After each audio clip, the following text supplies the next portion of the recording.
Hello everyone, चला तर मग आज बघणार आहे आपण दाण्याच्या चटणीचा परोठा म्हणजे शेंगदाण्याच्या चटणीचा परोठा.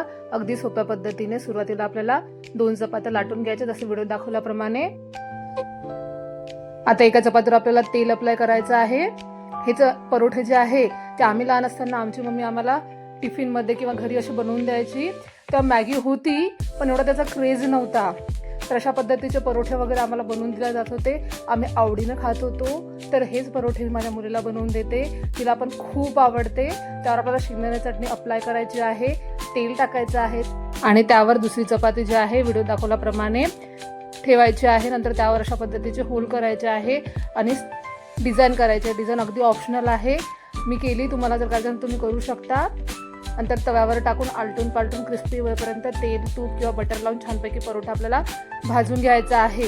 तुम्हाला माझी आजची रेसिपी नक्कीच आवडली असेल तर व्हिडिओला लाईक करा, शेअर करा, कमेंट करा. नसेल माझ्या चॅनलला तुम्ही सबस्क्राईब करा. आणि गरमागरम क्रिस्पी परोठा आपल्या आवडीच्या सॉस बरोबर किंवा लोणच्यावर आपल्याला सर्व करायचा आहे. तर मी मस्तपैकी आंबट लोणच्यावर सर्व केलेला आहे. भेटू नेक्स्ट व्हिडिओमध्ये. Bye bye, take care.